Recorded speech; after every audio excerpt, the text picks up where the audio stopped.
Bismillahirrahmanirrahim. Assalamualaikum warahmatullahi wabarakatuh. Bismillahirrahmanirrahim.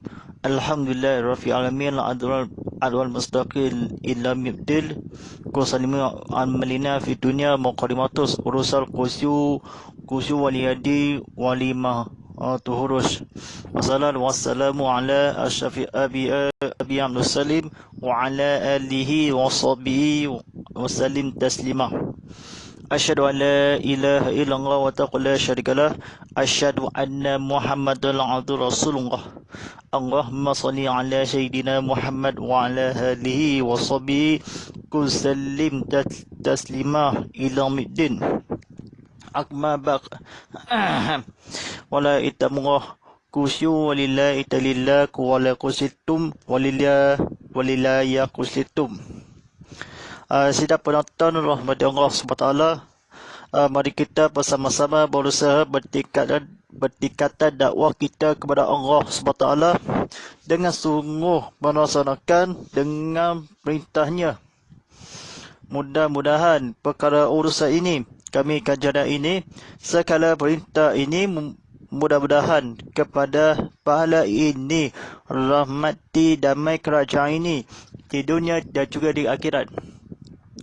Bismillahirrahmanirrahim. Assalamualaikum warahmatullahi wabarakatuh. Alhamdulillah rabbil alamin. Wassalamu ala ashabi wasallim wa ala alihi washabbihi wasallim. Alhamdulillah, syukur kepada Allah kita pada hari ini. Alhamdulillah, syukur pada hari ini kepada kita amal kami manfaat ini kena ada di sungguh. Ini sebuah ada banyak soal walaupun bagi kita kawan-kawan di penonton TV Muhammad sekian, walaupun sebelum kita kepada 1 jam sehari ini Alhamdulillah Rabbil Alamin bersiaran langsung tazkirah kitab Muhammad musim kedua kita tadi yang dibawakan eksklusif di Samsung Galaxy S20 5G. Ini telefon perempuan-wanita, telefon pintar anda, dan semuanya akan di sini promosikan ada di sini berjualan dan telefon komunikasi. Sila lagi www.samsung.com.my. Alhamdulillah rabbil alamin. Kita bersuraikanlah kepada kini pertama kali di Sarawak TV Muhammad live streaming di YouTube. Walaupun kita akhirat zaman ada berumur ini panggilan call video terbaik ini. Kalau dengan nampak kamera ini, gunakan kamera digital, walaupun akhir zaman gunakan aplikasi ATV screen recorder. Alhamdulillah rabbil alamin. Bersama saya Ustaz Muhammad Fadilah, pengurus drama motivasi.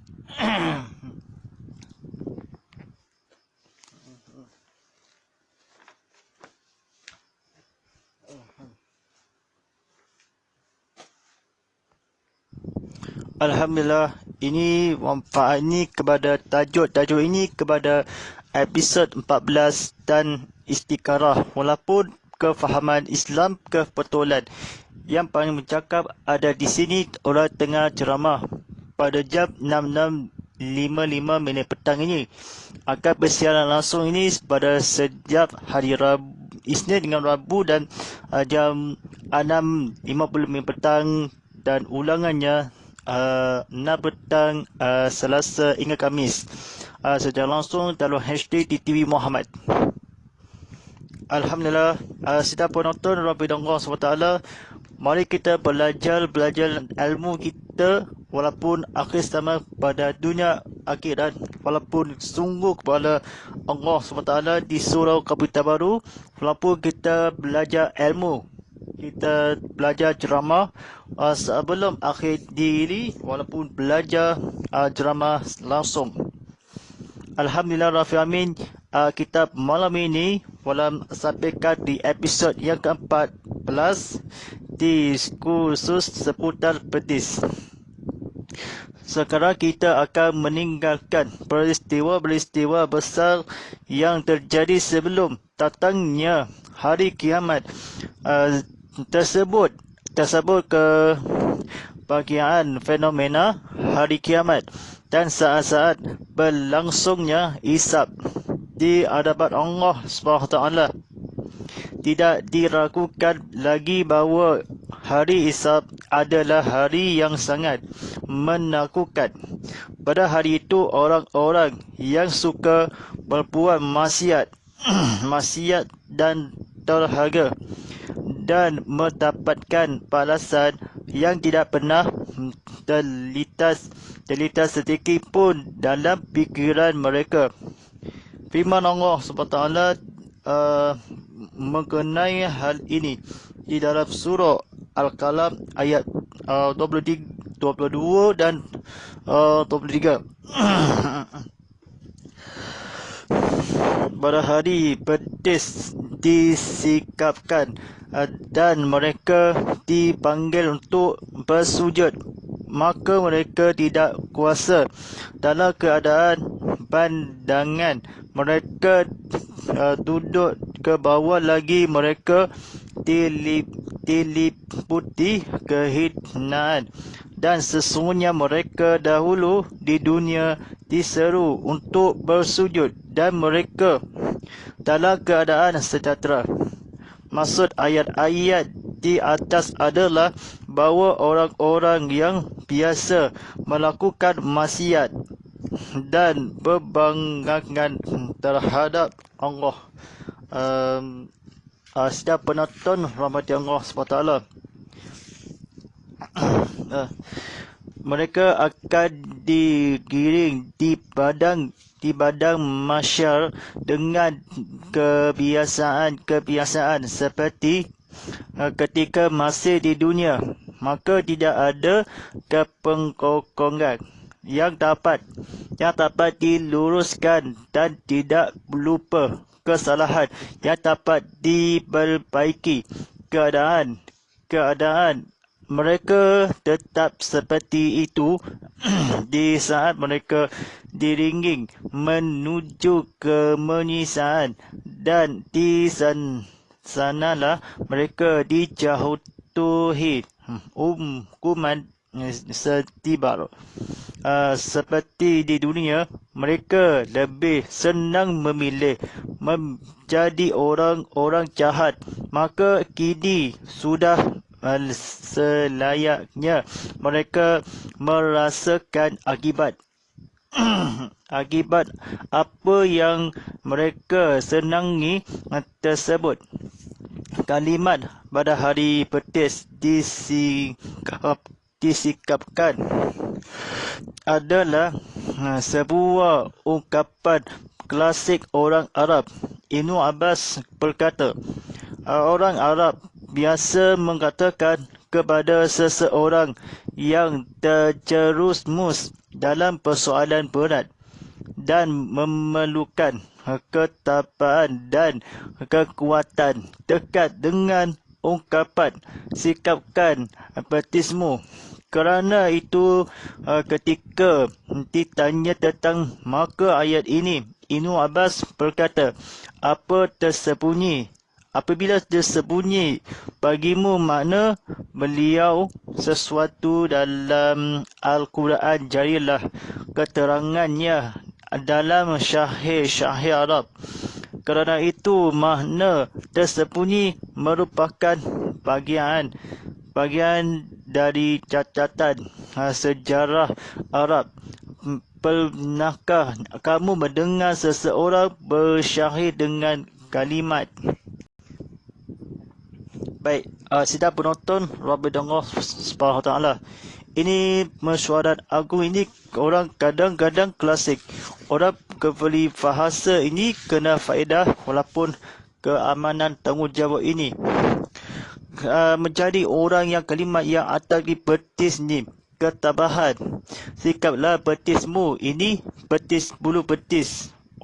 Maksudnya akan jadi akal. Walaupun ada dalam keterangan, walaupun Islam kepada Rasulullah SAW,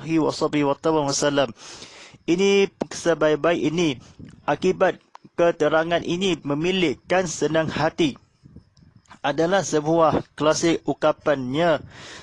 Sebagaimanapun adalah berislam beifak, walaupun sikap kelak walaupun tersembunyi. Bila ada di seorang syahil dengan kalimat yang ada yang disediri fitnah kalah kalimat tersebut. Fitnah Rasulullah SAW didirikan ini setebalkan diri.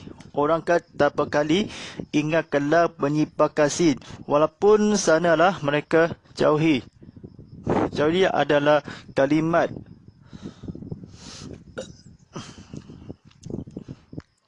baik. Sila penonton, Allah berdoa SWT telah dibaca seterusnya.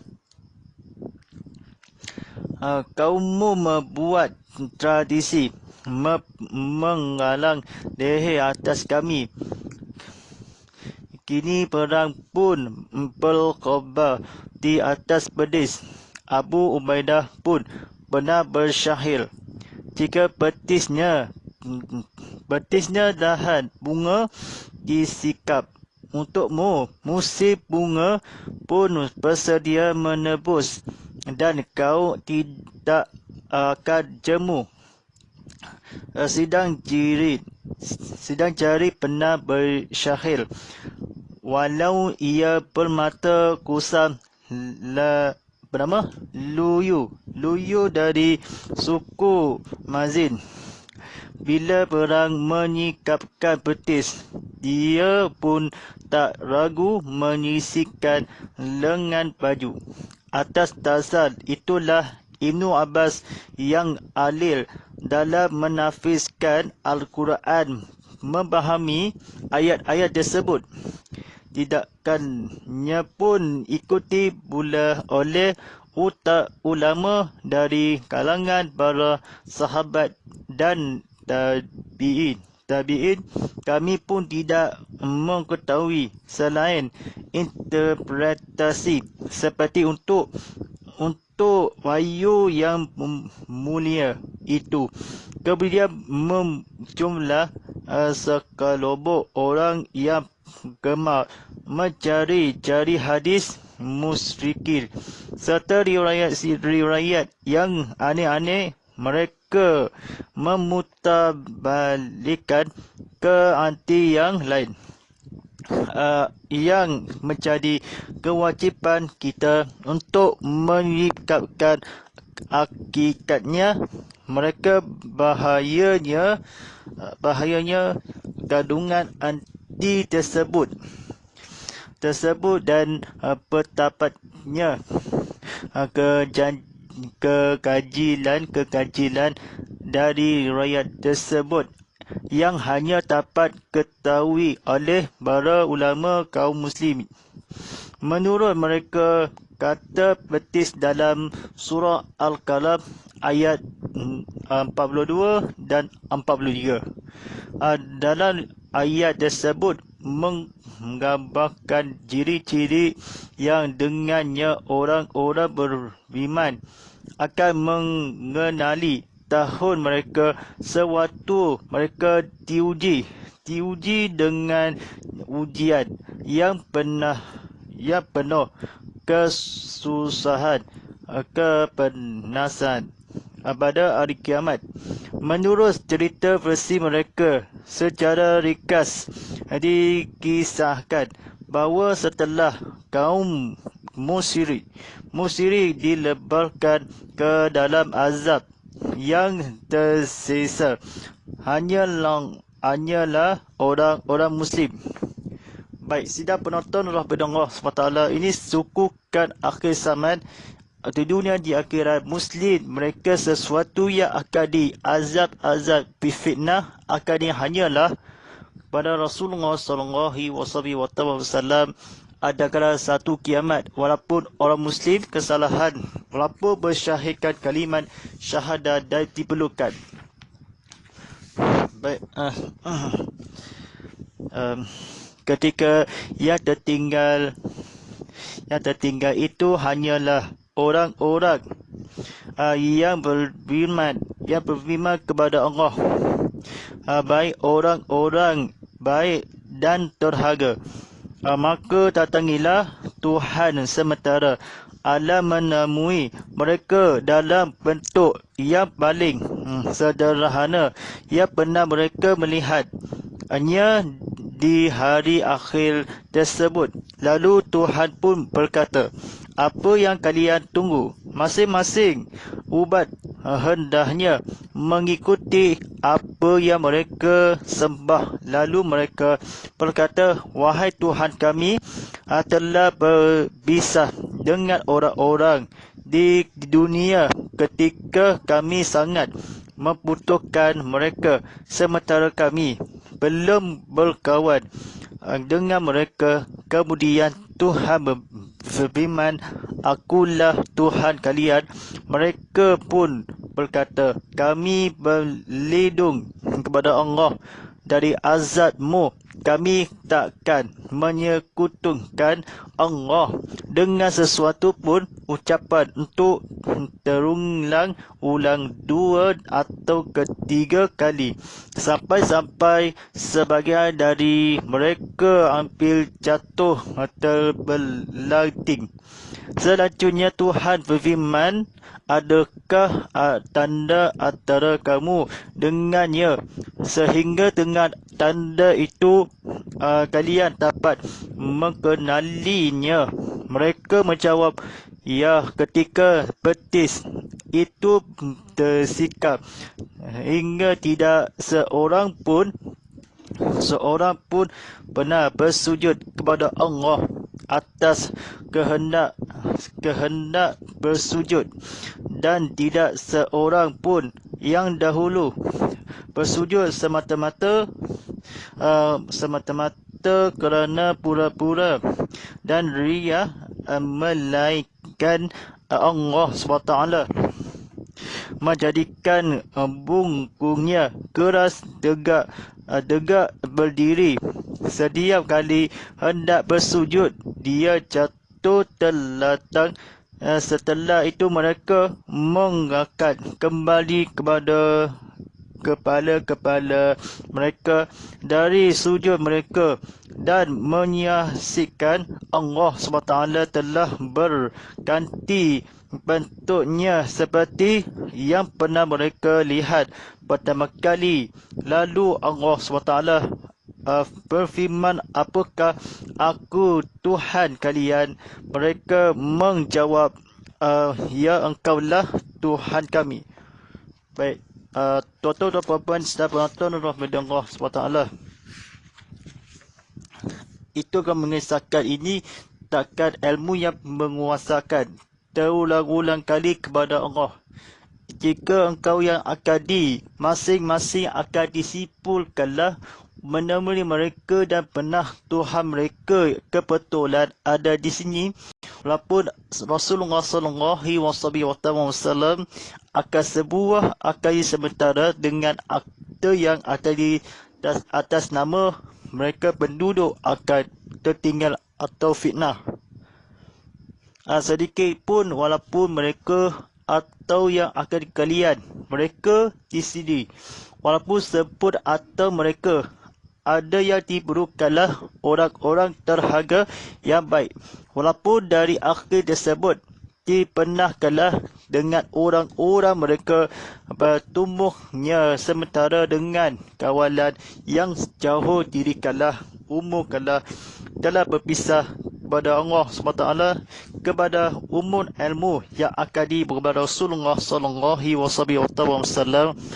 akan sebaik-baik yang akadi Yahudi. Tanda kalian dapat yang ketika betis ini masuk kena Rasulullah SAW, akan sebabnya mereka melihat ada yang di sini walaupun ada menoleh ke amanah soleh, walaupun tersebut menggambarkan ciri-ciri kenalilah Tuhan mereka Rasulullah SAW akan disembahkan di sebuah kayu umum kalah terdapat kajian ciri-ciri mereka walaupun terpuji pada Allah SWT. Kalian ditunggukanlah walaupun Tuhan mereka atau berfirmanlah kepada Allah SWT. Baik, sidang penonton dan pendengar Rabbi Allah SWT. perperang di atas mengandung struktur makna yang kurang begitu jelas dan kabul. Mayoritas ulama menolaknya. Sementara Al-Qadir Ilya berusaha menafikan bahawa yang mentatangi kaum mukmin dalam bentuk yang mereka ingkari saat kali pertama adalah salah satu alamat salah satu malaikat. Hal itu adalah bentuk ujian dari Allah, iaitu ujian terakhir yang didapati oleh orang-orang mukmin.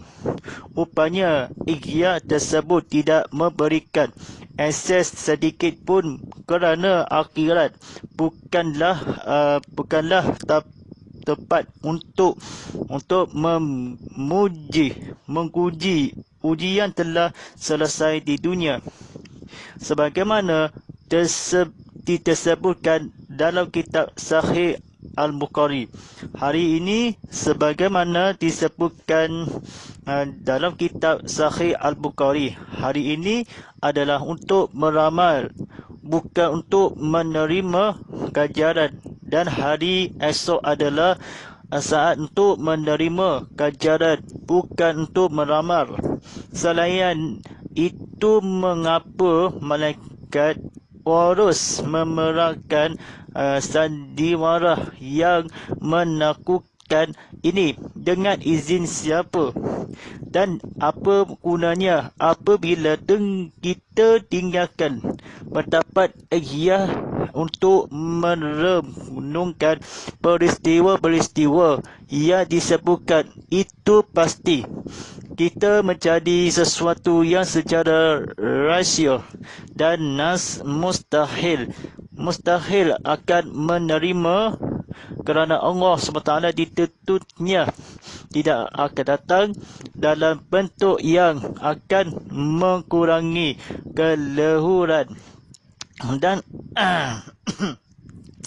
dan kebesarannya, lalu setelah itu menampakkan diri lagi dalam hakikat yang sebenarnya. Meskipun bisa saja kita katakan bahawa yang dimaksud dengan bentuk di sini ialah sifat.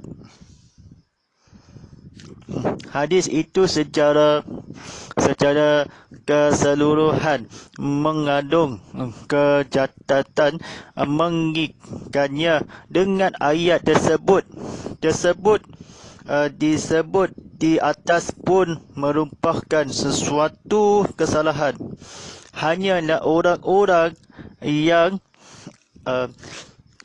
menggaunut faham tajim antropomorfisme sejalah yang menyebabkan riwayat seperti ini, kerana orang yang benar-benar Muslim nescaya akan merasa malu meyandahkan berita-berita seperti ini kepada Nabi mereka.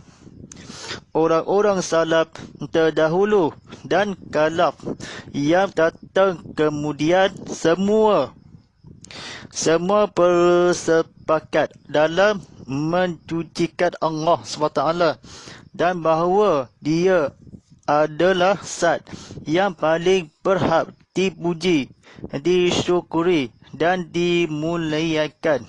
Mereka semua mengingkari penjelasan yang tercantum dalam kitab-kitab kaum Yahudi dan Nasrani yang membawa pergantian tazid Tuhan Tuhan berjasad, atau menisbatkan hal-hal yang dan patut kepada Zat Allah SWT yang tersuci. Bagi keluruhan dan keindahannya sesungguh betapa maha suci seluruh namanya. Mayoritas ahli teknologi, ulama kalam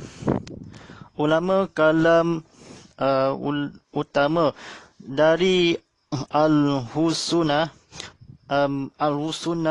sepertinya mengajam kaum Mu'tazilah kerana terpengaruhnya mereka oleh filsafat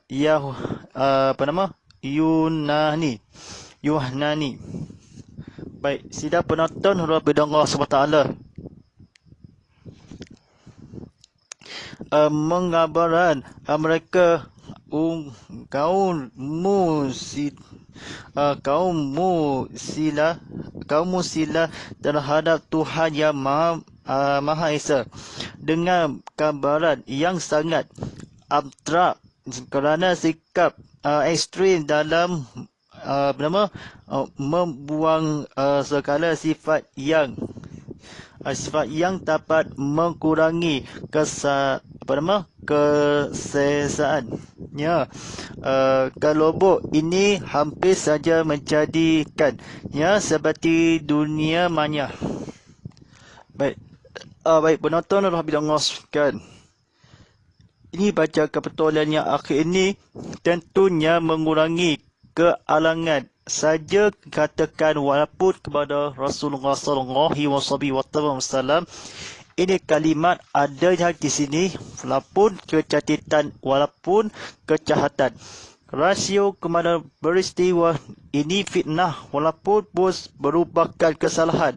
Takhib ini kepada kaum mujirin. Mereka yang akan telah akan ajaran kajaran meragukan sandiwara merenungkan peristiwa sesuatu demi Allah SWT walaupun tentunya mengurangi keluhuran walaupun diri lagi walaupun bisa meskipun bisa penduduk lagi dan ia atau walaupun disifatnya menggrotesni walaupun seperti dan alangan ini pada Rasulullah SAW adakan sebabnya upaya sah akan di sini. Baik, bacalah kebetulan. Bukannya saya ingin menghidupkan kembali perdebatan masa lalu, juga bukan kerana ingin masuk ke dalamnya atau mengomentarinya, kerana sejak dulu waktuku membenci hal ini. Saya hanya ingin bersandar pada Al-Quran dan berusaha membangun akidah dalam diri saya sendiri maupun di masyarakat. Mungkin kecenderungan sikap ini saya beroleh dari guru saya Azan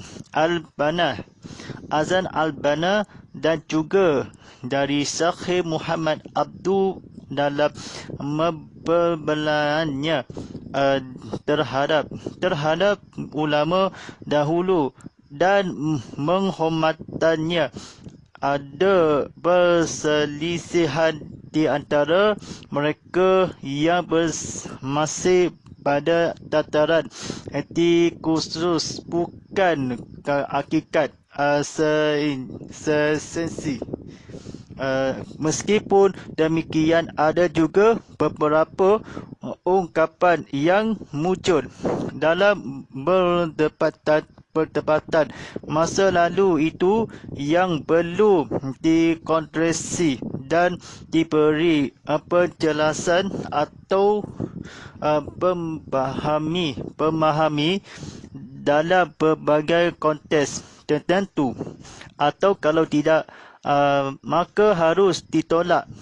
Di antara hal-hal seperti itu ialah apa yang dinukilkan dari sebahagian ulama salaf bahawa mereka tidak menafikan maupun menetapkan konsep ilmiah kepada Allah Subhanahu Wa Taala. Ucapan seperti ini jelas tidak dapat diterima kerana berarti menafikan pengertian ayat suci. Firman Allah SWT di surah Asy-Syura ayat 11 yang bermaksud, tiada sesuatu pun yang menyerupainya. Sekarang ini, secara spontan kita dapat menafikan adanya jismiyah mereka kerana kita meyakini bahawa jisim tubuh itu adalah materi, sedangkan materi itu memiliki sifat-sifat dan tentu yang dapat dipelajari melalui ilmu fisika. Jadi betapa mustahilnya bila Allah SWT memiliki sifat seperti sifat-sifat pada materi itu. Sikap berlebihan dalam berpegang pada dalil nas teks keagamaan mengenai masalah di atas merupakan salah satu hal yang melatar belakangi adanya beberapa ungkapan yang sangat hati-hati. Ulama masa ini kalaf cenderung menawikan apa yang saja diduga ada hubungannya dengan materi, sedangkan tidakkan orang-orang dahulu salaf lebih memilih untuk tidak memperbincangkan secara mendalam sejarah, menyerahkan sepenuhnya akan makna yang sebenarnya kepada Allah SWT. Mereka beriman kepada petunjuk yang disimpulkan darinya seraya menetapkan bersucian dahsyat mutlak bagi Allah SWT, Tuhan semesta alam. Baik, sidang penonton Rabbi Allah SWT ini disampaikan baca akhir ni. Menurut Ahmad, saya sepertinya tidak begitu rumit. Hanya saja ketika kita membuka pintu menempatan itu, kita tentu enggan untuk menerima maksudnya hadis-hadis catat kerana akal seorang Muslim tidak dapat diperdaya dengan cara-cara seperti ini kerana pendapat yang terjadi pada masalah-masalah gaib terjadi juga pada masalah-masalah kewajipan keagamaan yang bersifat praktik. Ketidakjelasan masalah-masalah yang diriwayatkan oleh salah seorang perawi tidaklah membahayakan Islam kerana kitab Al-Quran senantiasa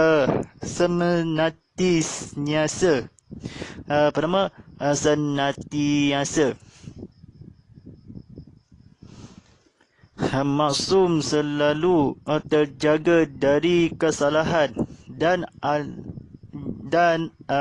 as-sunnah itu pada umumnya adalah benar salim. Tidaklah perlu dihenrahni adanya kekeliruan yang terjadi pada salah seorang perawi. Yang patut dihenrahni itu adalah seseorang yang mau menerima riwayat yang salah ini sampai begitu bersemangat dalam membelanya. Padahal sikap seperti itu tidak benar ada pada diri para imam dan tidak pula menjadi kebiasaan para tokoh salaf mampu pun khalaf. Muslim meriwayatkan dengan sanadnya, saya mendengar Rasulullah sallallahu alaihi wasallam bersabda, apabila nusfa sperma telah melewati masa 42 malam, maka Allah SWT mengirim kepadanya malaikat yang membentuknya, lalu menciptakan baginya mendengaran, telinga, melihatan, mata, kulit, daging dan tulangnya. Setelah itu malaikat akan bertanya, wahai Tuhan, lelaki-laki dan atau perempuan, maka Tuhanmu menetapkan baginya sesuai dengan kehendaknya. Lalu malaikat pun mencatatnya. Kemudian bertanya lagi, wahai Tuhan, bagaimana ajalnya? Maka Tuhanmu menyatakan sesuai dengan kehendaknya. Dan malaikat pun mencatat. Malaikat bertanya bagi, wahai Tuhan, bagaimana dengan rezekinya? Maka Tuhanmu menyatakan apa yang dikehendakinya, dan malaikat mencatatnya. Setelah itu malaikat kedua bawa catatannya, dan tidaklah ia akan menambah atau mengurangi sesuatu. Adapun Al-Bukhari meriwayatkan dari Ibnu Mas'ud, orang-orang yang pernah dapat dipercaya Nabi sallallahu alaihi wasallam tutup kepada kami bahawa setiap orang dari kamu disimpan dalam perut ibunya berupa nufah selama 40 hari, lalu ia menjadi aklahkah sekubal darah selama masa seperti itu, dan menjadi mudah sekubal daging selama masa seperti itu. Kemudian Allah SWT mengutus malaikat untuk mencatat baginya 4 hal rezekinya, ajalnya, dan apakah ia akan celaka atau bagaimana setelah itu ditiupkan roh kepadanya, dan seterusnya. Di antara dua riwayat hadis di atas di tempat perbedaan yangnya hadis terakhir menyatakan bahawa mencatatkan itu dilakukan setelah 4 bulan, sedangkan hadis pertama menyebutkan bahawa pencatatan itu dilakukan setelah 42 hari. Namun sebaiknya kita serahkan saja urusan teriji menentuan hadis yang lebih kuat, menolakkan dan menerimaan antara dan hadis di atas kedua kepada orang-orang yang benar-benar berkecimpung kompeten atas kepada orang-orang benar dalam masalah ini, sebab orang Muslim nama pun yang menuju Allah SWT dengan keimanan yang jelas dan amal yang saleh, maka tidak ada kerugian baginya apakah ia tidak mengetahui salah satu atau kedua hadis-hadis tersebut. Sesungguhnya kaedah-kaedah keimanan dan rukun-rukun keislaman sudah cukup dijelaskan dalam Al-Quran dan As-Sunnah. Mengetahui tentang permulaan penciptaan dan masa yang diperlukan untuk penciptaan itu seperti bukanlah termasuk dalam kaedah dan rukun-rukun tadi.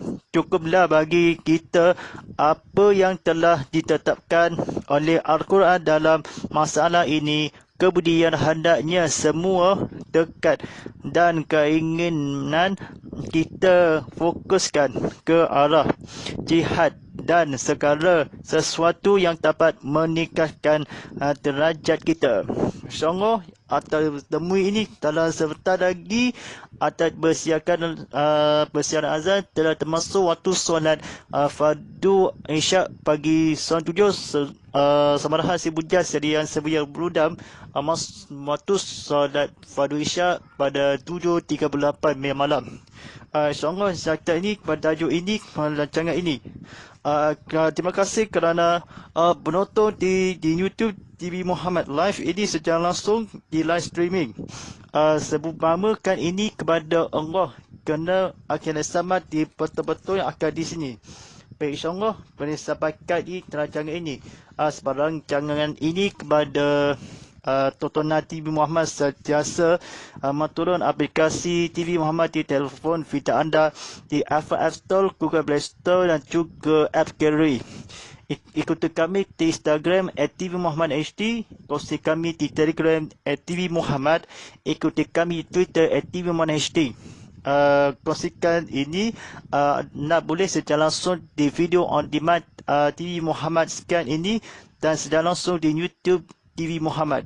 Hashtag Tazkirah Kitab Muhammad, hashtag TV Muhammad, hashtag live, hashtag Muhammad Fidlah dan hashtag Ini Kan Ustaz. Bersama saya Ustaz Muhammad Fadlilah, pengurus drama motivasi rancangan Tazkirah Kitab Muhammad musim kedua pada setiap hari Isnin hingga Rabu dan 6.50 minit petang hanya di TV Muhammad dan secara langsung dalam HD. Tazkirah Kitab Muhammad kita tadi yang dibawakan khas untuk anda oleh Samsung Galaxy S20 FE. Sebenar di kamera 3 belakang ni lampu menyalakan ni, lampu cahayakan. Dua kamera depan akan dicahayakan, telah dipaparkan, ada di skrin, ada disediakan.